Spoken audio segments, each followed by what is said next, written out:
You know, what you can see looking at the units right there is there's a lot of hydrilla down there, and it's just kind of almost all matted, and every now and then you'll see us getting to 3.5 and 4 foot deep, and you can actually see that lighter color on the mapping portion that I've got, that I'm trying to kind of keep the boat along the edge of that, because that's the drain. That's where we come through here. The Garmin surveys come through and, you know, identified that as the deeper water, and that's where the fish should be.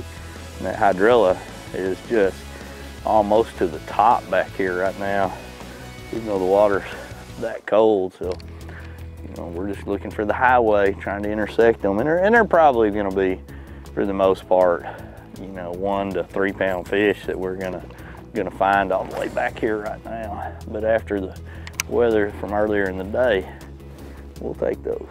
As you dissect all the pieces of the puzzle that day, it's amazing what little subtleties may trigger you to do one thing or another.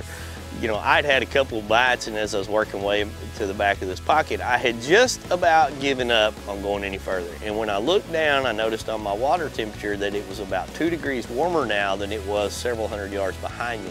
That prompted me to go just a little bit deeper into the cove. And as I went deeper into the cove, I started really trying to watch my mapping to find those little edges, a little bit of that drop off, and move my Panoptics around to target some of those clumps. And as I did, I began to get some awesome reaction bites. Water's 2 degrees warmer back here, and they are knocking the fire out of it when they bite. I mean, they're just nailing it. Boy, these fish are healthy.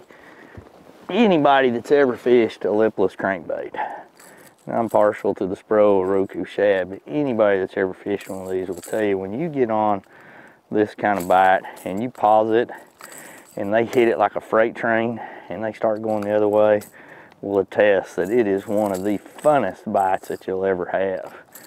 And now, you're going to get your feelings hurt. You're going to lose a couple, because a lot of times they'll slap at it and get hooked on the outside of the mouth and they'll get away.